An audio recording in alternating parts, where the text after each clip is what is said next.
ꯑꯍꯥꯟꯕꯃꯛꯇꯗ ꯃꯌꯥꯝꯕꯨ ꯇꯔꯥꯝꯅ ꯑꯣꯛꯆꯕꯒ ꯂꯣꯏꯅꯅ ꯏꯀꯣꯛꯅꯣꯅ ꯈꯨꯔꯨꯝꯖꯔꯤ꯫ ꯉꯁꯤꯁꯨ ꯃꯍꯧꯁꯥꯒꯨꯝꯅ ꯌꯥꯝꯅ ꯅꯨꯡꯉꯥꯏꯔꯕ ꯑꯅꯧꯕ ꯐꯨꯡꯒꯥ ꯋꯥꯔꯤ ꯑꯃꯃꯨꯛ ꯄꯨꯗꯨꯅ ꯂꯥꯛꯆꯔꯤ꯫ ꯋꯥꯔꯤ ꯑꯁꯤꯒꯤ ꯃꯃꯤꯡꯅ ꯍꯤꯌꯥꯏ ꯐꯠꯇ꯭ꯔꯕ ꯊꯋꯥꯏ꯫ ꯋꯥꯔꯤ ꯑꯁꯤꯕꯨ ꯏꯕꯤꯔꯛꯄꯅ ꯁꯤꯌꯥ ꯍꯥꯎꯕꯤꯖꯝ꯫ ꯃꯊꯥꯏ ꯊꯥꯏꯅ ꯃꯃꯥꯡꯉꯩ ꯃꯇꯝꯗ ꯌꯥꯏꯀꯣꯟꯕꯤ ꯍꯥꯏꯅ ꯈꯪꯅꯕ ꯈꯨꯜ ꯃꯆꯥ ꯑꯃ ꯂꯩꯔꯝꯃꯤ꯫ ꯍꯥꯏꯔꯤꯕ ꯈꯨꯜ ꯑꯁꯤ ꯑꯇꯩ ꯈꯨꯜꯁꯤꯡꯗꯒꯤ ꯌꯥꯝꯅ ꯂꯥꯞꯅ ꯂꯩ꯫ ꯈꯨꯜ ꯑꯁꯤ ꯍꯦꯛ ꯌꯦꯡꯕꯗ ꯑꯀꯤꯕ ꯐꯥꯎꯔꯝꯃꯤ꯫ ꯎ ꯋꯥ ꯀꯌꯥꯅ ꯏꯀꯨꯏ ꯀꯨꯏꯁꯤꯟꯗꯨꯅ ꯏꯁꯨꯛ ꯁꯨꯛꯂꯝꯃꯤ꯫ ꯑꯇꯣꯞꯄ ꯈꯨꯜꯗꯒꯤ ꯃꯤꯅ ꯆꯪꯕꯗ ꯌꯥꯝꯅ ꯇꯟꯅꯕ ꯈꯨꯜ ꯑꯃꯅꯤ꯫ ꯌꯥꯏꯀꯣꯟꯕꯤ ꯈꯨꯜ ꯑꯁꯤꯗ ꯃꯤꯁꯤꯡ ꯌꯥꯝꯅ ꯇꯥꯔꯝꯗꯦ꯫ ꯌꯨꯝꯁꯨ ꯈꯔ ꯈꯛꯇꯃꯛ ꯂꯩ꯫ ꯍꯥꯏꯔꯤꯕ ꯈꯨꯜ ꯑꯁꯤꯒꯤ ꯃꯅꯨꯡꯗ ꯂꯩꯕ ꯂꯥꯏꯔ ꯈꯥꯡꯄꯣꯛꯁꯪ ꯑꯃꯗ ꯏꯕꯣꯍꯜ ꯑꯃꯗꯤ ꯂꯦꯝꯕꯤ ꯑꯅꯤꯒꯤ ꯍꯤꯌꯥꯏ ꯀꯧꯕ ꯃꯆꯥꯅꯨꯄꯥ ꯑꯃ ꯎꯅꯔꯝꯃꯤ꯫ ꯏꯕꯣꯍꯜ ꯑꯃꯗꯤ ꯂꯦꯝꯕꯤ ꯑꯅꯤꯒꯤ ꯃꯆꯥꯅꯨꯄꯥ ꯍꯤꯌꯥꯏ ꯑꯁꯤ ꯄꯣꯛꯄ ꯃꯇꯝꯗ ꯈꯨꯜ ꯑꯗꯨꯗ ꯂꯩꯕ ꯈꯨꯟꯖꯥꯁꯤꯡ ꯑꯗꯨꯁꯨ ꯂꯥꯛꯂꯝꯃꯤ꯫ ꯄꯣꯛꯄꯗ ꯉꯥꯏꯔꯤꯕ ꯍꯤꯌꯥꯏꯕꯨ ꯎꯕꯗ ꯆꯍꯤ ꯌꯥꯝꯂꯕꯤ ꯈꯨꯟꯖꯥ ꯑꯍꯜ ꯅꯨꯄꯤ ꯑꯃꯅ ꯑꯁꯨꯝꯅ ꯍꯥꯏꯔꯛꯏ꯫ "ꯏꯕꯦꯝꯃ, ꯂꯦꯝꯕꯤ, ꯅꯪꯒꯤ ꯅꯆꯥꯅꯨꯄꯥ ꯑꯁꯦ ꯑꯐꯕ ꯑꯉꯥꯡ ꯑꯃ ꯅꯠꯇꯦ꯫ ꯑꯉꯥꯡ ꯑꯁꯤꯒꯤ ꯊꯋꯥꯏ ꯑꯁꯦ ꯐꯠꯇꯕ ꯊꯋꯥꯏ ꯑꯃꯅꯤꯀꯣ." ꯑꯍꯜ ꯅꯨꯄꯤ ꯑꯗꯨꯒꯤ ꯋꯥꯗꯨ ꯇꯥꯕꯗ ꯂꯦꯝꯕꯤꯅ ꯈꯨꯝꯂꯛꯏ, "ꯀꯔꯤ? ꯑꯩꯒꯤ ꯏꯆꯥꯁꯤꯕꯨ ꯐꯠꯇꯕ ꯊꯋꯥꯏ ꯑꯃꯅꯤ ꯍꯥꯏꯕ?" ꯑꯍꯜ ꯅꯨꯄꯤ ꯑꯗꯨꯅ, "ꯃꯥꯅꯤ ꯏꯕꯦꯝꯃ, ꯏꯕꯦꯝꯃ ꯂꯦꯝꯕꯤ, ꯅꯪꯒꯤ ꯅꯆꯥ ꯑꯁꯦ ꯐꯠꯇꯕ ꯊꯋꯥꯏꯁꯤꯡ ꯑꯗꯨꯅ ꯂꯩꯔꯤꯕ ꯎꯃꯪ ꯑꯗꯨꯗ ꯀꯠꯊꯣꯛꯂꯨꯆꯣ, ꯑꯗꯨꯅ ꯑꯐꯕ ꯑꯣꯏꯒꯅꯤꯀꯣ꯫ ꯀꯔꯝꯕ ꯃꯃꯥ ꯃꯄꯥꯅ ꯄꯣꯛꯄꯗ ꯉꯥꯏꯔꯤꯕ ꯃꯆꯥꯕꯨ ꯐꯠꯇꯕ ꯊꯋꯥꯏꯁꯤꯡꯅ ꯂꯩꯔꯤꯕ ꯎꯃꯪ ꯑꯗꯨꯗ ꯀꯠꯊꯣꯛꯂꯨꯕ ꯉꯝꯒꯅꯤ?" ꯃꯔꯝ ꯑꯗꯨꯅ ꯂꯦꯝꯕꯤꯅ ꯑꯁꯨꯝꯅ ꯍꯥꯏꯔꯛꯏ, "ꯑꯩꯅ ꯑꯩꯒꯤ ꯏꯆꯥꯁꯤꯕꯨ ꯐꯠꯇꯕ ꯑꯀꯤꯕꯅ ꯊꯜꯂꯕ ꯎꯃꯪ ꯑꯗꯨꯗ ꯂꯪꯊꯣꯛꯂꯨꯕ ꯑꯩ ꯉꯝꯂꯣꯏ." ꯑꯍꯜ ꯅꯨꯄꯤ ꯑꯗꯨꯅ ꯑꯃꯨꯛ ꯍꯥꯏꯔꯛꯏ, "ꯅꯪꯅ ꯅꯪꯒꯤ ꯅꯆꯥ ꯑꯁꯦ ꯎꯃꯪ ꯑꯗꯨꯗ ꯀꯠꯊꯣꯛꯂꯨꯗ꯭ꯔꯕꯁꯨ ꯑꯉꯥꯡ ꯑꯁꯦ ꯁꯥꯞ ꯂꯩꯕ ꯊꯋꯥꯏ ꯑꯣꯏꯕꯅ ꯆꯍꯤ 19 ꯁꯨꯔꯛꯄ ꯃꯇꯝ ꯑꯗꯨꯗ ꯁꯣꯏꯗꯅ ꯃꯊꯋꯥꯏ ꯊꯥꯔꯒꯅꯤꯀꯣ." ꯈꯨꯜ ꯑꯗꯨꯒꯤ ꯍꯅꯨꯕꯤ ꯑꯃꯅ ꯑꯃꯨꯛ ꯍꯥꯏꯔꯛꯏ, "ꯂꯦꯝꯕꯤ, ꯁꯥꯞ ꯂꯩꯕ ꯐꯠꯇꯕ ꯊꯋꯥꯏ ꯍꯥꯏꯕꯁꯦ ꯀꯔꯤꯁꯨ ꯑꯐꯕ ꯑꯣꯏꯔꯣꯏ꯫ ꯑꯉꯥꯡ ꯑꯁꯦ ꯅꯪꯒꯤ ꯌꯨꯝ ꯑꯁꯤꯗ ꯂꯩꯔꯤꯕ ꯃꯈꯩ ꯑꯋꯥꯕꯇꯅ ꯅꯪꯒꯅꯤ, ꯅꯨꯡꯉꯥꯏꯕ ꯍꯥꯏꯕꯗꯣ ꯐꯪꯂꯔꯣꯏꯀꯣ." ꯂꯦꯝꯕꯤꯅ, "ꯏꯆꯥꯁꯦ ꯐꯅ ꯐꯠꯇꯕ ꯊꯋꯥꯏ ꯑꯣꯏꯔꯕꯁꯨ, ꯁꯥꯞ ꯂꯩꯕꯅ ꯑꯩꯒꯤ ꯏꯃꯨꯡ ꯑꯁꯦ ꯐꯅ ꯑꯋꯥꯕ ꯅꯪꯂꯕꯁꯨ ꯏꯆꯥꯁꯤꯕꯨ ꯆꯥꯎꯅꯅꯕ ꯃꯃꯥ ꯑꯩꯅ ꯌꯣꯛꯀꯅꯤ." "ꯐꯔꯦ ꯐꯔꯦ, ꯅꯪꯒꯤ ꯋꯥꯈꯜꯅ ꯑꯗꯨ ꯌꯧꯅ ꯂꯦꯞꯂꯕꯗꯤ ꯌꯣꯛꯂꯣꯀꯣ." ꯑꯁꯤ ꯍꯥꯏꯔꯝꯂꯒ ꯈꯨꯟꯖꯥꯁꯤꯡ ꯑꯗꯨ ꯂꯦꯝꯕꯤꯒꯤ ꯌꯨꯝꯗꯒꯤ ꯍꯟꯅꯈ꯭ꯔꯦ꯫ ꯂꯦꯝꯕꯤ ꯃꯆꯥꯁꯤꯡꯒꯤ ꯃꯔꯝꯗ ꯈꯨꯟꯖꯥꯁꯤꯡ ꯑꯗꯨ ꯂꯥꯛꯇꯨꯅ ꯍꯥꯏꯔꯝꯂꯤꯕ ꯃꯌꯥꯝ ꯑꯗꯨꯒꯤ ꯃꯔꯝꯅ ꯅꯨꯡꯉꯥꯏꯇꯅ ꯃꯆꯥꯕꯨ ꯌꯦꯡꯗꯨꯅ ꯂꯩ꯫ ꯏꯕꯣꯍꯜ ꯉꯁꯥꯏꯗꯒꯤ ꯍꯥꯏꯅꯔꯤꯕ ꯋꯥꯁꯤꯡ ꯑꯗꯨ ꯃꯥꯁꯨ ꯇꯥꯍꯧꯕꯅ ꯅꯨꯡꯉꯥꯏꯇꯅ ꯂꯩꯔꯤꯕꯤ ꯃꯥꯒꯤ ꯅꯨꯄꯤꯗ ꯑꯁꯨꯝꯅ ꯍꯥꯏꯔꯛꯏ, "ꯂꯦꯝꯕꯤ, ꯅꯪꯅ ꯑꯗꯨꯃꯥꯏꯅ ꯂꯩꯕꯗꯣ ꯑꯩ ꯅꯨꯡꯉꯥꯏꯇꯦ꯫ ꯑꯣꯏꯅꯤꯡꯕ ꯐꯅ ꯑꯣꯏꯁꯅꯨ. ꯏꯆꯥꯕꯨ ꯎꯃꯪ ꯑꯗꯨꯗ ꯃꯄꯥ ꯑꯩꯅ ꯍꯨꯟꯗꯣꯛꯂꯨꯕ ꯉꯝꯂꯣꯏ. ꯏꯆꯥꯁꯦ ꯑꯩꯈꯣꯏ ꯑꯅꯤ ꯆꯪꯗꯅ ꯆꯥꯎꯅꯅꯕ ꯌꯣꯛꯁꯤ." ꯂꯦꯝꯕꯤ ꯃꯄꯨꯔꯣꯏꯕꯅ ꯑꯗꯨꯝꯅ ꯍꯥꯏꯔꯛꯄ ꯑꯗꯨꯗ ꯃꯊꯃꯣꯏꯗ ꯂꯩꯔꯝꯕ ꯑꯋꯥꯕ ꯑꯗꯨ ꯈꯔ ꯃꯈꯩꯗꯤ ꯐꯈꯤ꯫ ꯂꯦꯝꯕꯤ ꯃꯈꯥ ꯇꯥꯅ ꯍꯥꯏꯔꯛꯏ, "ꯏꯆꯥꯕꯨ ꯃꯈꯣꯏꯅ ꯁꯥꯞ ꯂꯩꯕ ꯐꯠꯇꯕ ꯑꯉꯥꯡꯅꯤ ꯍꯥꯏꯔꯤꯕ ꯑꯁꯦ ꯃꯃꯥ ꯑꯩꯅ ꯌꯥꯕ ꯉꯝꯂꯣꯏ꯫ ꯏꯆꯥꯅ ꯆꯍꯤ 19 ꯁꯨꯔꯛꯄꯗ ꯃꯊꯋꯥꯏ ꯊꯥꯖꯒꯅꯤ ꯍꯥꯏꯔꯤꯕ ꯑꯗꯣ ꯑꯆꯨꯝꯕ ꯑꯣꯏꯔꯝꯂꯕꯗꯤ ꯀꯝꯗꯧꯅꯤ ꯃꯄꯥ?" ꯑꯁꯤ ꯍꯥꯏꯔꯒ ꯃꯆꯥꯕꯨ ꯆꯦꯠꯅ ꯀꯣꯟꯗꯨꯅ ꯀꯞꯆꯩ꯫ ꯏꯕꯣꯍꯜꯅ ꯃꯥꯒꯤ ꯅꯨꯄꯤꯗ ꯑꯁꯨꯝꯅ ꯑꯃꯨꯛ ꯍꯥꯏꯔꯛꯏ, "ꯂꯦꯝꯕꯤ, ꯑꯗꯨꯛ ꯌꯥꯝꯅꯁꯨ ꯈꯟꯖꯤꯟꯒꯅꯨ. ꯏꯆꯥ ꯅꯨꯄꯥꯁꯦ ꯑꯩꯈꯣꯏꯅ ꯆꯦꯛꯁꯤꯟꯅ ꯁꯦꯟꯅꯔꯒ ꯂꯣꯏꯔꯦ. ꯀꯔꯤꯁꯨ ꯇꯧꯔꯣꯏ, ꯀꯩꯝꯇ ꯈꯟꯒꯅꯨ." ꯑꯁꯤ ꯍꯥꯏꯔꯒ ꯀꯞꯂꯤꯕꯤ ꯃꯥꯒꯤ ꯅꯨꯄꯤꯕꯨ ꯅꯨꯡꯁꯤꯅ ꯀꯣꯟꯕꯤꯔꯝꯃꯤ꯫ ꯏꯕꯣꯍꯜ ꯑꯃꯗꯤ ꯂꯦꯝꯕꯤ ꯑꯅꯤꯅ ꯈꯨꯟꯖꯥꯁꯤꯡ ꯑꯗꯨꯒꯤ ꯃꯃꯥꯡꯗ ꯃꯈꯣꯏ ꯑꯅꯤꯒꯤ ꯃꯆꯥꯅꯨꯄꯥ ꯑꯗꯨ ꯁꯥꯞ ꯂꯩꯕ ꯑꯉꯥꯡ ꯅꯠꯇꯦ ꯍꯥꯏꯕꯗꯨ ꯎꯠꯀꯅꯤ ꯍꯥꯏꯗꯨꯅ ꯁꯤꯡꯅꯕ ꯑꯃꯒ ꯂꯣꯏꯅꯅ ꯃꯆꯥꯕꯨ ꯑꯐꯕ ꯃꯤ ꯑꯣꯏꯅꯕꯒꯤ ꯍꯥꯏꯗꯨꯅ ꯂꯦꯞꯂꯝꯃꯤ꯫ ꯃꯇꯝꯒꯤ ꯃꯇꯨꯡ ꯏꯟꯅ ꯍꯤꯌꯥꯏꯁꯨ ꯅꯣꯡꯃ ꯅꯣꯡꯃꯒꯤ ꯆꯥꯎꯈꯠꯂꯛꯂꯤ꯫ ꯆꯥꯎꯈꯠꯂꯛꯄꯒꯤ ꯃꯇꯨꯡ ꯏꯟꯅ ꯑꯋꯥꯕ ꯀꯌꯥꯁꯨ ꯃꯥꯌꯣꯛꯅꯕ ꯍꯧꯔꯛꯂꯤ꯫ ꯍꯤꯌꯥꯏꯅ ꯆꯍꯤ 6 ꯁꯨꯔꯛꯄ ꯃꯇꯝꯅꯤ꯫ ꯏꯕꯣꯍꯜ ꯑꯗꯨ mathawai yamna wana magi yumda halai mapuroibana nungaitana lakpa aduda limbina hangi mapa kari tawrabage hingkhonda chatkani haiduna chatkhraga thawai nungaitana hanbiragliba dubo ibohal khonjen du sonthangnana magi nupina hangliba aduda asumna khumlai nupe aikhoi gi hingkhonda thariba insang napi singado pumnamak gangduna leiramle mapuroibagi wada tabada limbina insang sing adudi matau karamna siriba nupe hingkhondo ising amata phanghodre adunani makhoi mapa ngarang ta hingkhon gi nakanda leiriba khong adudagi ising thajalami hairiba adudi hoini khong adudagi ising budi ngarang khara thajalamani adubo ngasi chalubadadi ising amata leiramje aduga ensang sing aduso siduna leiramliba sini sidani aina ngaklibasi makhoi mapa adudi kamdawni aisu khangre da lembi adugini aina waribasi asumna nungaitana matai manaw anidu oirakliba adugi matangda wari sanari nakal amaromdana khunja kharasu wari sanarami nupi amana asumna hai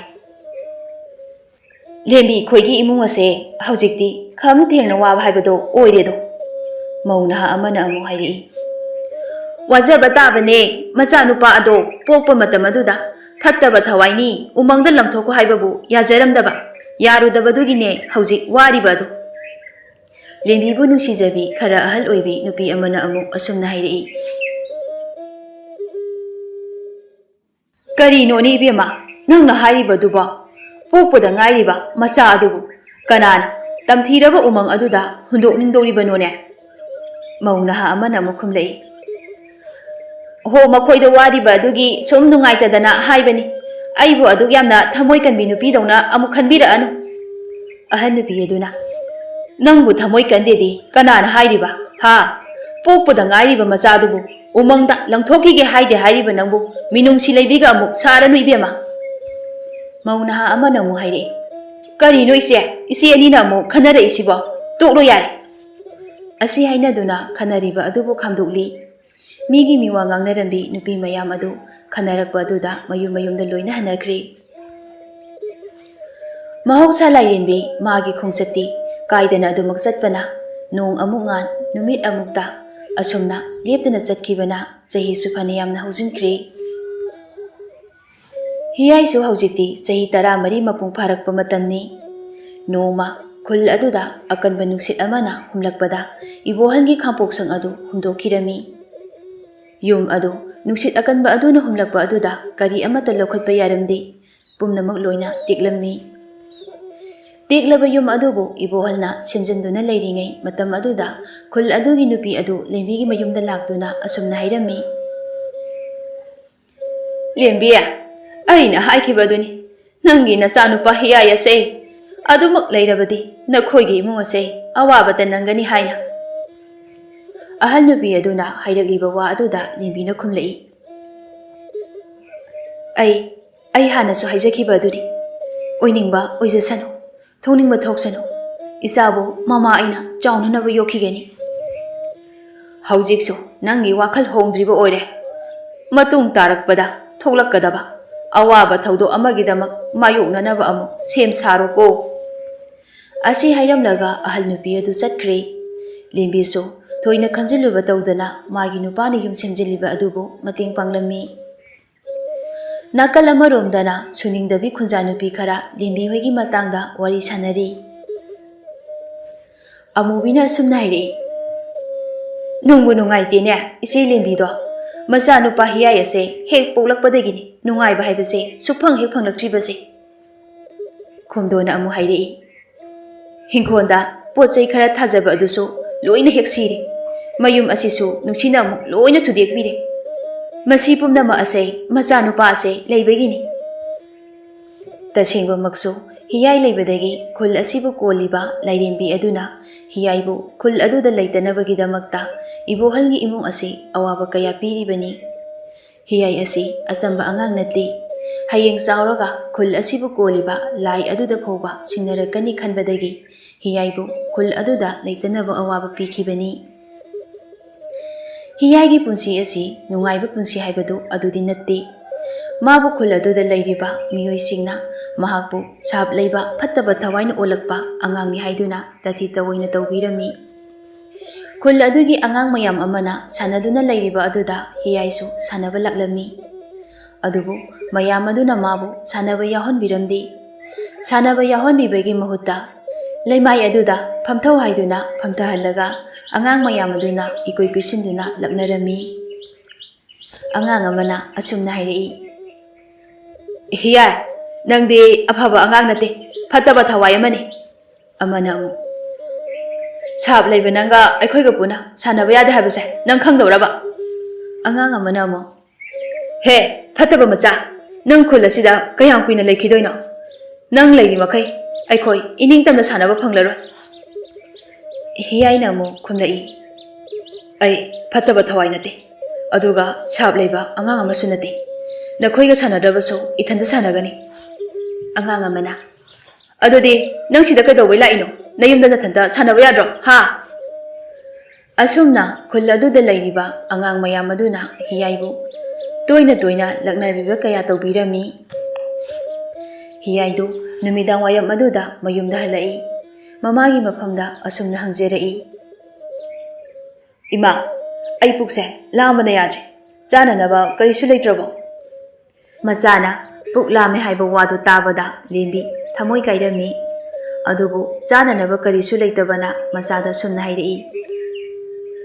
Imagi hiyai nabuk lamlibado isingse thaksil nangi pabuna isagi chananaba puraklagani. Lembigi imung asi waba haibabu khamthengna warabani. Chananaba phauba leitaduna chara helaga ahing lenkiba masing thingamdana yaukrabani.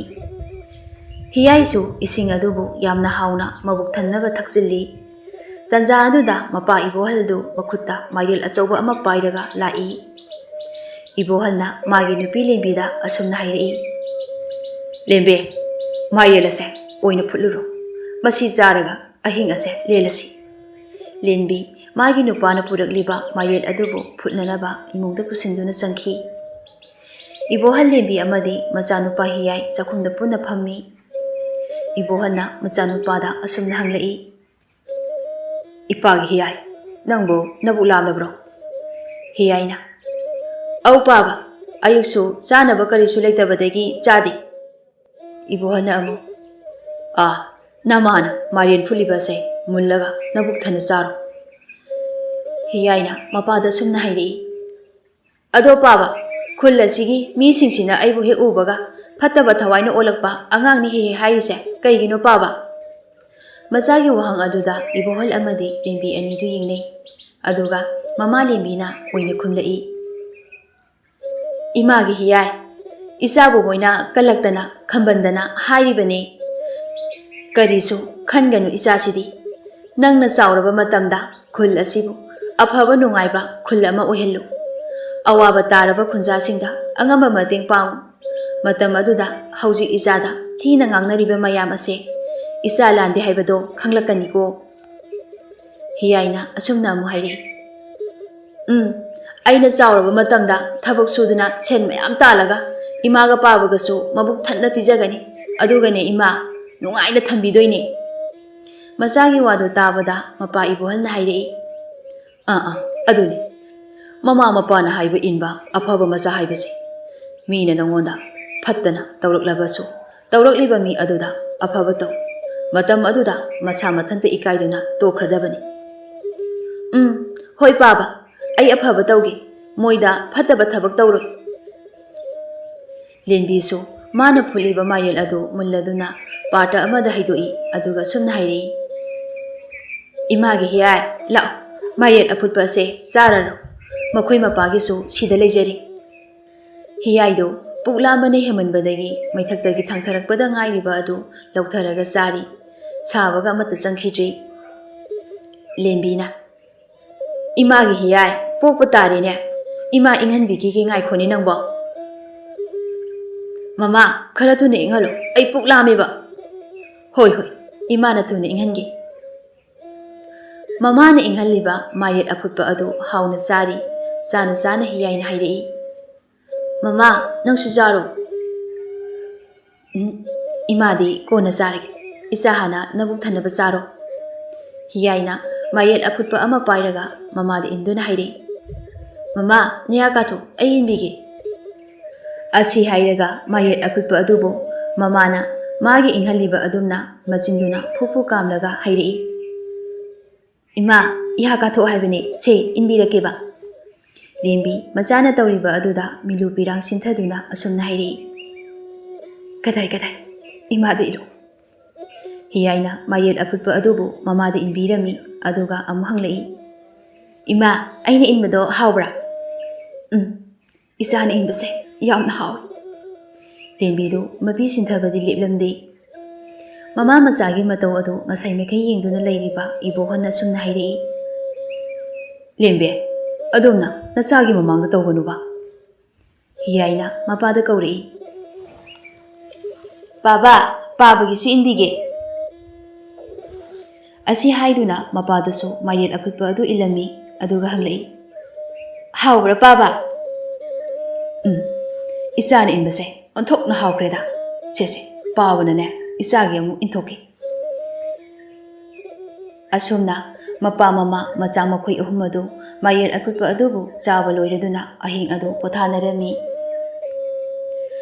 ꯑꯁꯨꯝꯅ ꯑꯔꯩ ꯑꯔꯩꯕ ꯈꯔ ꯆꯥꯗꯨꯅ ꯃꯄꯥ ꯃꯆꯥ ꯃꯈꯣꯏ ꯑꯍꯨꯝ ꯑꯗꯨ ꯄꯨꯟꯁꯤ ꯂꯦꯜꯂꯝꯃꯤ, ꯑꯗꯨꯕꯨ ꯄꯨꯛ ꯍꯥꯡꯂꯒ ꯇꯨꯝꯕꯅ ꯑꯅꯝꯕꯅꯤ꯫ ꯆꯍꯤ ꯈꯔꯒꯤ ꯃꯇꯨꯡꯅꯤ ꯍꯤꯌꯥꯏ ꯑꯗꯨ ꯆꯍꯤ 19 ꯃꯄꯨꯡ ꯐꯥꯔꯝꯃꯤ꯫ ꯈꯨꯜ ꯑꯗꯨꯕꯨ ꯀꯣꯜꯂꯤꯕ ꯂꯥꯏ ꯑꯗꯨꯒꯤ ꯏꯔꯥꯠ ꯊꯧꯅꯤ ꯇꯧꯕꯒꯤ ꯀꯨꯝꯍꯩ ꯍꯔꯥꯎ ꯑꯃ ꯄꯥꯡꯊꯣꯛꯂꯝꯃꯤ꯫ ꯈꯨꯟꯗꯨꯒꯤ ꯅꯨꯄꯤꯁꯤꯡꯅ ꯂꯥꯏꯒꯤ ꯑꯣꯏꯕ ꯁꯒꯣꯏ ꯀꯌꯥꯁꯨ ꯁꯥꯔꯝꯃꯤ꯫ ꯈꯨꯟꯖꯥ ꯃꯌꯥꯝ ꯑꯗꯨꯅ ꯂꯥꯡꯅꯔꯤꯕ ꯑꯗꯨꯗ ꯂꯦꯝꯕꯤ ꯑꯃꯗꯤ ꯏꯕꯣꯍꯜ ꯑꯅꯤꯗꯤ ꯌꯥꯎꯔꯝꯗꯦ, ꯑꯗꯨꯕꯨ ꯃꯆꯥꯅꯨꯄꯥ ꯍꯤꯌꯥꯏꯗꯤ ꯃꯌꯥꯝ ꯑꯗꯨꯅ ꯂꯥꯡꯅꯔꯤꯕ ꯑꯗꯨꯗ ꯃꯥꯁꯨ ꯌꯥꯎꯕ ꯂꯥꯛꯂꯝꯃꯤ꯫ ꯍꯤꯌꯥꯏꯅ ꯍꯦꯛ ꯆꯪꯂꯛꯄꯒ ꯈꯨꯟꯖꯥ ꯈꯔꯅ ꯑꯁꯨꯝꯅ ꯍꯥꯏꯔꯛꯏ, ꯍꯤꯌꯥꯏ ꯅꯪ ꯃꯐꯝ ꯑꯁꯤꯗ ꯆꯪꯂꯛꯄ ꯌꯥꯔꯣꯏ꯫ ꯍꯤꯌꯥꯏꯅ, ꯑꯩꯁꯨ ꯃꯌꯥꯝꯅ ꯂꯥꯡꯅꯔꯤꯕꯁꯤꯗ ꯌꯥꯎꯅꯤꯡꯉꯤ꯫ ꯅꯨꯄꯥ ꯑꯃꯅ ꯑꯃꯨꯛ ꯊꯤꯅ ꯆꯩꯔꯛꯏ, ꯍꯥꯏ ꯍꯤꯌꯥꯏ ꯆꯪꯕ ꯌꯥꯔꯣꯏ ꯍꯥꯏꯔꯕꯗꯤ ꯌꯥꯔꯣꯏꯗꯅ, ꯅꯪꯒꯨꯝꯕ ꯁꯥꯞ ꯂꯩꯕ ꯑꯉꯥꯡꯅ ꯂꯥꯏꯒꯤ ꯇꯤꯟꯒꯤ ꯊꯧꯔꯝ ꯇꯧꯔꯤꯕ ꯑꯁꯤꯗ ꯆꯪꯕ ꯌꯥꯔꯣꯏ, ꯆꯠꯂꯨ꯫ ꯑꯁꯤ ꯍꯥꯏꯗꯨꯅ ꯍꯤꯌꯥꯏꯕꯨ ꯆꯪꯍꯟꯕꯤꯔꯝꯗꯦ꯫ ꯍꯤꯌꯥꯏ ꯃꯐꯝ ꯑꯗꯨꯗ ꯆꯪꯕ ꯌꯥꯗ꯭ꯔꯕꯁꯨ ꯑꯊꯥꯞꯄ ꯃꯐꯝ ꯑꯃꯗ ꯂꯩꯗꯨꯅ ꯃꯌꯥꯝꯅ ꯂꯥꯡꯂꯤꯕ ꯑꯗꯨꯕꯨ ꯌꯦꯡꯂꯝꯃꯤ꯫ ꯍꯤꯌꯥꯏ ꯃꯁꯥ ꯃꯇꯣꯝꯇ ꯑꯁꯨꯝꯅ ꯍꯥꯏꯖꯩ, ꯈꯨꯟꯖꯥ ꯃꯌꯥꯝ ꯑꯁꯤꯅ ꯑꯩꯇ ꯅꯠꯇꯅ ꯑꯩꯒꯤ ꯏꯃꯥ ꯏꯄꯥ ꯑꯅꯤꯁꯨ ꯑꯩꯒꯤ ꯃꯔꯝꯗꯒꯤ ꯇꯊꯤ ꯇꯑꯣꯏꯅ ꯇꯧꯕꯁꯤꯡ ꯑꯁꯤꯕꯨ ꯈꯥꯡꯗꯨꯅ ꯂꯩꯕ ꯋꯥꯔꯦ꯫ ꯑꯩ ꯏꯁꯥ ꯏꯊꯟꯇ ꯊꯋꯥꯏ ꯊꯥꯖꯕꯅ ꯐꯔꯒꯗ꯭ꯔꯥ? ꯅꯠꯇꯦ, ꯑꯩꯒꯤ ꯋꯥꯈꯜ ꯑꯁꯦ ꯑꯣꯟꯅꯔꯦ꯫ ꯑꯩꯒꯤ ꯃꯔꯝꯗꯒꯤ ꯑꯋꯥꯕ ꯀꯌꯥ ꯅꯪꯂꯕ ꯏꯃꯥ ꯏꯄꯥ ꯑꯅꯤꯕꯨ ꯑꯩꯅ ꯁꯣꯏꯗꯅ ꯅꯨꯡꯉꯥꯏꯍꯟꯈꯤꯒꯅꯤ, ꯑꯗꯨꯒ ꯑꯩꯒꯤ ꯏꯃꯨꯡꯕꯨ ꯇꯊꯤ ꯇꯑꯣꯏꯅ ꯇꯧꯔꯤꯕ ꯈꯨꯟꯖꯥꯁꯤꯡꯕꯨꯁꯨ ꯋꯥꯈꯜ ꯇꯥꯍꯟꯈꯤꯒꯅꯤ꯫ ꯑꯁꯨꯝꯅ ꯃꯁꯥ ꯃꯊꯟꯇ ꯊꯧꯅꯥ ꯀꯌꯥ ꯄꯤꯖꯔꯤ꯫ ꯍꯤꯌꯥꯏ ꯑꯁꯨꯝꯅ ꯃꯊꯟꯇ ꯑꯆꯤꯛꯄ ꯃꯐꯝ ꯑꯗꯨꯗ ꯐꯝꯂꯤꯉꯩ ꯁꯛꯎꯗꯕ ꯈꯣꯟꯖꯦꯜ ꯑꯃꯅ ꯅꯥꯁꯣꯟ ꯄꯤꯛꯅ ꯍꯥꯏꯔꯛꯏ, ꯍꯤꯌꯥꯏ ꯅꯪꯅ ꯈꯨꯜ ꯑꯁꯤꯗ ꯃꯤꯌꯥꯝꯒꯤ ꯃꯤꯅꯣꯛ ꯃꯩꯁꯥꯁꯤꯡ ꯑꯁꯤꯒꯤ ꯃꯔꯛꯇ ꯑꯁꯨꯝ ꯂꯩꯔꯕꯗꯤ ꯅꯪꯅ ꯇꯧꯒꯦ ꯈꯟꯖꯔꯤꯕ ꯄꯨꯝꯅꯃꯛ ꯑꯔꯦꯝꯕ ꯇꯥꯔꯒꯅꯤ꯫ ꯃꯔꯝ ꯑꯗꯨꯅ ꯅꯪ ꯈꯨꯜ ꯑꯁꯦ ꯊꯥꯗꯣꯛꯂꯒ ꯆꯠꯈ꯭ꯔꯣ꯫ ꯍꯤꯌꯥꯏꯅ ꯑꯁꯨꯝꯅ ꯍꯥꯏꯔꯛꯏ, ꯍꯦ ꯁꯛꯎꯗꯕ, ꯈꯣꯟꯖꯦꯜꯇꯃꯛ ꯇꯥꯍꯜꯂꯤꯕ ꯅꯪꯕꯨ ꯀꯅꯥꯅꯣ? ꯑꯩ ꯅꯪꯕꯨ ꯃꯇꯝ ꯈꯨꯗꯤꯡꯃꯛꯇ ꯁꯦꯟꯅꯗꯨꯅ ꯂꯩꯔꯤꯕꯤ ꯂꯥꯏꯔꯦꯟꯕꯤ ꯑꯃꯅꯤ꯫ ꯃꯇꯝ ꯈꯨꯗꯤꯡꯃꯛꯇ ꯅꯪꯒꯤꯗꯃꯛ ꯑꯩꯅ ꯂꯩꯔꯤ ꯍꯥꯏꯕꯁꯦ ꯀꯥꯎꯒꯅꯨ꯫ ꯅꯪꯒꯤ ꯃꯇꯦꯡ ꯑꯩꯅ ꯁꯣꯏꯗꯅ ꯄꯥꯡꯒꯅꯤ꯫ ꯍꯦ ꯁꯛꯎꯗꯕꯤ ꯂꯥꯏꯔꯦꯟꯕꯤ, ꯑꯩꯅ ꯃꯔꯝ ꯑꯣꯏꯔꯒ ꯑꯩꯒꯤ ꯏꯄꯥ ꯏꯃꯥꯗ ꯇꯥꯔꯤꯕ ꯑꯋꯥꯕ ꯑꯁꯤꯕꯨ ꯃꯇꯧ ꯀꯔꯝꯅ ꯀꯣꯛꯍꯟꯒꯅꯤ? ꯈꯨꯟꯖꯥ ꯃꯌꯥꯝꯅ ꯑꯩꯒꯤ ꯏꯃꯨꯡꯗ ꯊꯝꯂꯤꯕ ꯑꯊꯤꯡꯕ ꯑꯁꯦ ꯀꯔꯝꯅ ꯀꯣꯛꯀꯅꯤ ꯍꯥꯏꯕꯗꯣ ꯑꯃꯨꯛꯇ ꯇꯥꯛꯄꯤꯌꯨ꯫ ꯈꯨꯟꯖꯥꯁꯤꯡ ꯑꯁꯤꯅ ꯅꯪ ꯑꯃꯗꯤ ꯅꯪꯒꯤ ꯏꯃꯨꯡꯗ ꯊꯝꯂꯤꯕ ꯑꯊꯤꯡꯕ ꯑꯁꯤꯕꯨ ꯀꯣꯛꯀꯦ ꯍꯥꯏꯔꯕꯗꯤ ꯅꯪꯒꯤ ꯈꯨꯟꯖꯥꯁꯤꯡ ꯑꯗꯨꯕꯨ ꯍꯥꯟꯅ ꯃꯕꯨꯛꯅꯤꯡ ꯄꯦꯜꯍꯜꯂꯨ, ꯑꯗꯨꯒ ꯃꯈꯣꯏꯒꯤ ꯊꯃꯣꯏꯕꯨ ꯈꯨꯗꯨꯝ ꯆꯜꯂꯒ ꯑꯣꯏꯒꯗꯕꯅꯤ꯫ ꯃꯇꯧ ꯀꯔꯝꯅ ꯈꯨꯟꯖꯥꯁꯤꯡ ꯑꯁꯤꯒꯤ ꯊꯃꯣꯏꯕꯨ ꯑꯩꯅ ꯈꯨꯗꯨꯝ ꯆꯟꯕ ꯉꯝꯒꯅꯤ? ꯑꯃꯨꯛꯇ ꯇꯥꯛꯄꯤꯌꯨ꯫ ꯂꯥꯏꯔꯦꯟꯕꯤ ꯑꯗꯨꯅ ꯑꯁꯨꯝꯅ ꯑꯃꯨꯛ ꯍꯥꯏꯔꯛꯏ, Nangi khul asida leiriba awaba taraba miyoi singi mating pangduna nangbu makoina nungsina sonahalu. Hiyaina aide yamna lairaba misakni sana lupa chana thaknaba karisu lejade khunja sing asida matau karamna mating pangani. Lairenbi aduna nangi khul asidagi awang pangna adum salu ihan hana thengnaba khul aduda changjafam lauduna khul aduda nangi sintha amabu pangthoklu khul aduda aina changjafam lauraga pangthokadoriba sintha adudi karino ima. Ai haigi nangi khul asigi yamna maru oiba lal ama awang pangna leiriba khul aduda lei adubu nangna puduna nangi khunja sing asida sinau lal adubu nangi khul aduda purakpa matam aduda khunja sing aduna nangbu sakna sonaba hauruklagani. Ai hayengma aigi khul asibu thadokduna yai adubu lauba chatlagani adugane nangi tungda aina matam khudingmakta inaduna nangi mateng pangnaba ai leiri haibase ningsingo akiba nungaitaba karisu tawganuko. Asi hayamlaga saudabi lairenbi adugi khonjel adu takhijri. Hiyaido matomta sumna haijerami. Lal adubo aina chatuna soidana laurugani aduga khunja singda sinagani aige ipa ima anina macha aibu chaunanaba yoklakpada khunja mayamna ithokpiraktuna tongana lehelkiba adubo aina kohangani. Hiyai adu mapa mamagi awaba adubu kohanba ngamlagani khanduna harauna mayumda khonglei halai. Mama amadi mapa ani adu machabu halakpa ngaiduna leirami. Machana yumda yoroklaba matam aduda mamana hairei. Imagi hiyai ichabu ngasai makai kadaida leirubage asu thenglasi fawba yumda halaktriba sibo. Hiyaina mamada masak udabi lairenbi aduga sanakiba wari sing adu mama mapa anigi mafamda tamlami aduga sumna hairei. Ima pawa nasaso haujikti pangal chawri maram aduna awang pangna chatlagi leiriba khul aduda nacha chatlaga lal adubu laururagi ima pawa anigi awaba ko halagi. Mapana sumna hairei. Phare Ichanabu chatlagi khalabadi chatluru aduga khul asigi asengba lal adubu puduna khul asida amu halauko. Mamana amu hairei.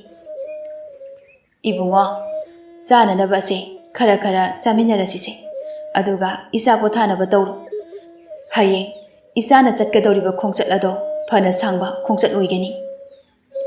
Mappa mama makhoi ahum ado chananaba adubu chaduna pothanarami. Ahing aduda hiyai manglanda makhoigi khul adudagi mangkiba lal adubu urami. Asumna ahing adusu haukhre. Mathangi ayuktani hiyai magi khongchat adubu chatnanaba sem saba loire. Chalamdagi matam aduda mama mapa anibu khurumduna asumna hairei.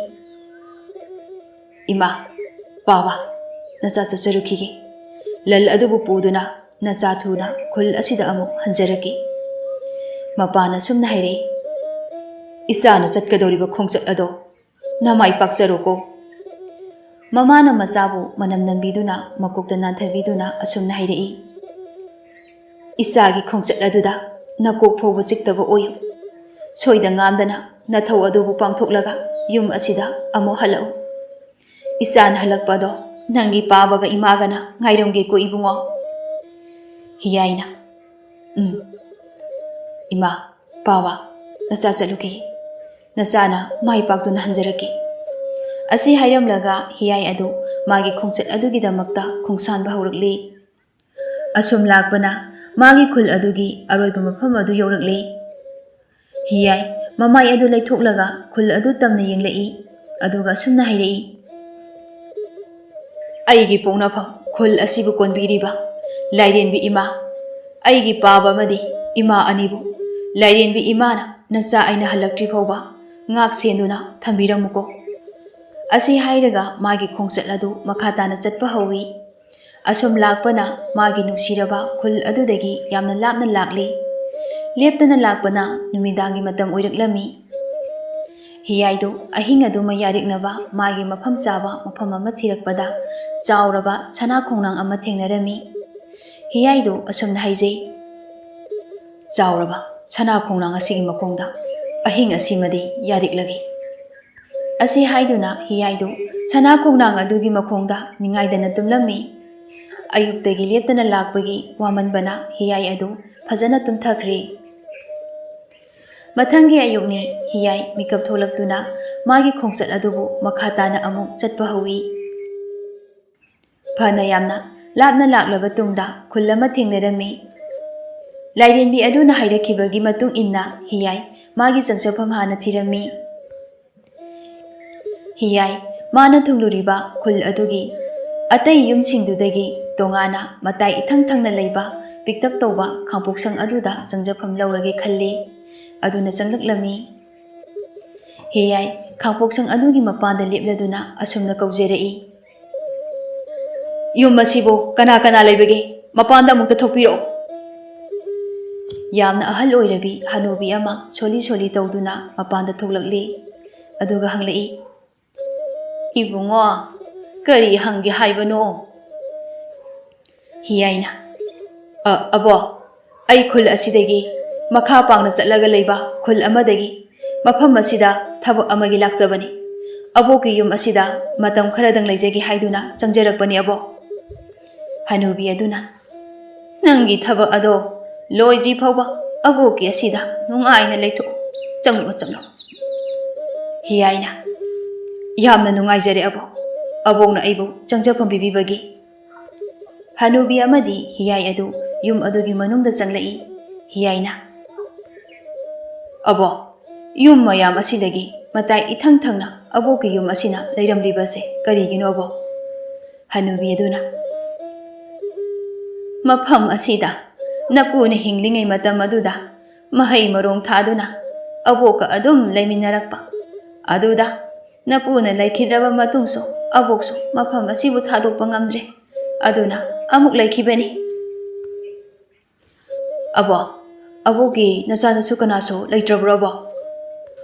ꯏꯆꯥ ꯏꯁꯨ ꯃꯌꯥꯝ ꯑꯃ ꯂꯩ, ꯃꯈꯣꯏꯒ ꯄꯨꯟꯅ ꯂꯩꯁꯦ ꯍꯥꯏꯗꯅ ꯑꯕꯣꯛꯄꯨ ꯇꯣꯏꯅ ꯂꯥꯛꯂꯤꯕꯅꯤ ꯀꯧꯕ, ꯑꯗꯨꯗ ꯅꯄꯨꯅ ꯑꯔꯣꯏꯕ ꯌꯥꯍꯤꯞ ꯇꯥꯟꯈꯤꯕ ꯃꯐꯝ ꯑꯁꯤꯗ ꯅꯕꯣꯛ ꯑꯩꯒꯤꯁꯨ ꯑꯔꯣꯏꯕ ꯌꯥꯍꯤꯞ ꯇꯥꯜꯂꯒꯦ ꯈꯟꯗꯨꯅ ꯑꯗꯨꯝ ꯆꯠꯇ꯭ꯔꯕꯅꯤ꯫ ꯍꯅꯨꯕꯤ ꯑꯗꯨꯅ ꯑꯃꯨꯛ ꯍꯪꯂꯛꯏ, ꯉꯥꯏꯈꯣꯅꯦ, ꯏꯁꯨꯅ ꯈꯨꯜ ꯑꯁꯤꯗ ꯊꯕꯛ ꯑꯃꯒꯤ ꯂꯥꯛꯂꯤꯕꯅꯤ ꯍꯥꯏꯔꯤꯕ ꯑꯗꯨꯕꯨ ꯀꯔꯤ ꯊꯕꯛꯅꯣꯅꯦ?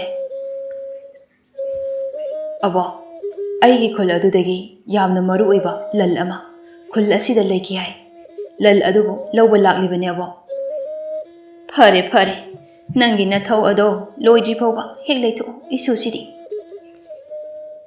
ꯍꯤꯌꯥꯏꯁꯨ ꯑꯍꯜ ꯍꯅꯨꯕꯤ ꯑꯗꯨꯒꯤ ꯃꯇꯦꯡ ꯀꯌా ꯄꯥꯡꯕꯤꯗꯨꯅ ꯂꯩꯔꯝꯃꯤ꯫ ꯅꯨꯡꯊꯤꯟꯒꯤ ꯃꯇꯝꯁꯨ ꯂꯣꯏꯈ꯭ꯔꯦ, ꯑꯗꯨꯅ ꯑꯍꯤꯡꯒꯤ ꯃꯇꯝ ꯑꯣꯏꯔꯛꯂꯤ꯫ ꯍꯤꯌꯥꯏꯒꯤ ꯃꯃꯪꯗ ꯁꯛꯎꯗꯕꯤ ꯂꯥꯏꯔꯦꯟꯕꯤ ꯑꯗꯨꯅ ꯂꯟ ꯑꯗꯨꯒꯤ ꯃꯐꯝ ꯑꯗꯨꯕꯨ ꯇꯥꯛꯂꯝꯃꯤ꯫ ꯂꯟ ꯑꯗꯨꯕꯨ ꯍꯅꯨꯕꯤ ꯑꯗꯨꯒꯤ ꯃꯌꯨꯝꯗꯒꯤ ꯈꯔ ꯆꯠꯂꯒ ꯂꯩꯔꯤꯕ ꯆꯤꯡꯅꯨꯡ ꯑꯃꯗ ꯑꯣꯏꯔꯝꯃꯤ꯫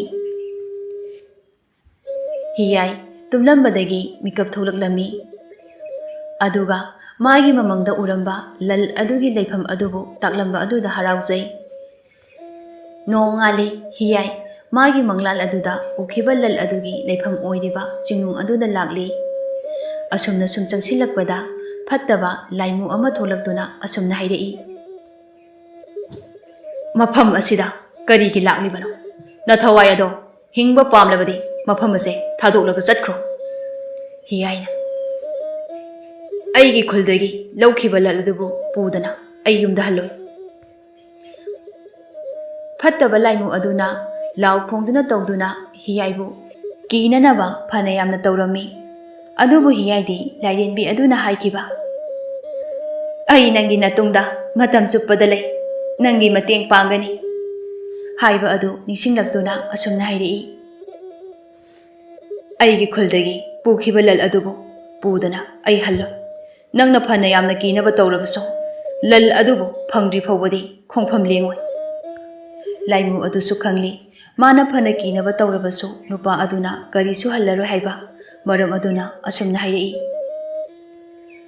ꯅꯪꯅ ꯂꯟ ꯑꯗꯨꯕꯨ ꯂꯧꯕ ꯄꯥꯝꯂꯕꯗꯤ ꯅꯪꯒꯤ ꯅꯐꯝꯗ ꯋꯥꯍꯪ ꯑꯃ ꯍꯪꯒꯦ ꯀꯔꯤꯒꯨꯝꯕ ꯅꯪꯅ ꯄꯥꯎꯈꯨꯝ ꯑꯗꯣ ꯆꯨꯝꯅ ꯄꯤꯕ ꯉꯝꯂꯕꯗꯤ ꯂꯜ ꯑꯁꯤꯕꯨ ꯄꯨꯖꯈꯣ ꯍꯤꯌꯥꯏꯅ ꯍꯦ ꯂꯥꯏꯃꯣ ꯑꯩꯒꯤ ꯏꯐꯝꯗ ꯀꯔꯝꯕ ꯋꯥꯍꯪꯅꯣ ꯍꯪꯒꯗꯕ ꯍꯪꯂꯛꯂꯨ ꯑꯩ ꯄꯥꯎꯈꯨꯝ ꯑꯗꯣ ꯈꯨꯝꯅꯅꯕ ꯁꯦꯝ ꯁꯥꯔꯦ ꯂꯥꯏꯃꯣ ꯑꯗꯨꯅ ꯃꯍꯥꯛꯀꯤ ꯅꯤꯡꯉꯝꯗꯕ ꯊꯧꯗꯣꯛꯁꯤꯡ ꯑꯃꯗꯤ ꯄꯦꯟꯗꯕꯁꯤꯡ ꯑꯗꯨꯅ ꯃꯍꯥꯛꯀꯤ ꯊꯧꯅꯥ ꯄꯥꯡꯒꯜ ꯑꯣꯏꯖꯈꯤ ꯈꯨꯝꯂꯣ ꯑꯩꯒꯤ ꯋꯥꯍꯪ ꯑꯁꯤꯒꯤ ꯄꯥꯎꯈꯨꯝ ꯍꯤꯌꯥꯏꯗꯨ ꯉꯥꯏꯍꯥꯛ ꯋꯥꯈꯜ ꯁꯨꯝ ꯈꯟꯗꯨꯅ ꯂꯩ ꯍꯪꯂꯤꯕ ꯋꯥꯍꯪ ꯑꯁꯤ ꯑꯔꯨꯕ ꯋꯥꯍꯪ ꯑꯃꯅꯤ ꯑꯗꯨꯕꯨ ꯍꯤꯌꯥꯏ ꯃꯥꯒꯤ ꯄꯨꯟꯁꯤꯗ ꯊꯦꯡꯅꯔꯛꯂꯤꯕ ꯑꯋꯥꯕ ꯊꯧꯗꯣꯛ ꯀꯌꯥ ꯑꯗꯨꯕꯨ ꯌꯦꯡꯂꯒ ꯑꯁꯨꯝꯅ ꯈꯨꯝꯂꯛꯂꯝꯃꯤ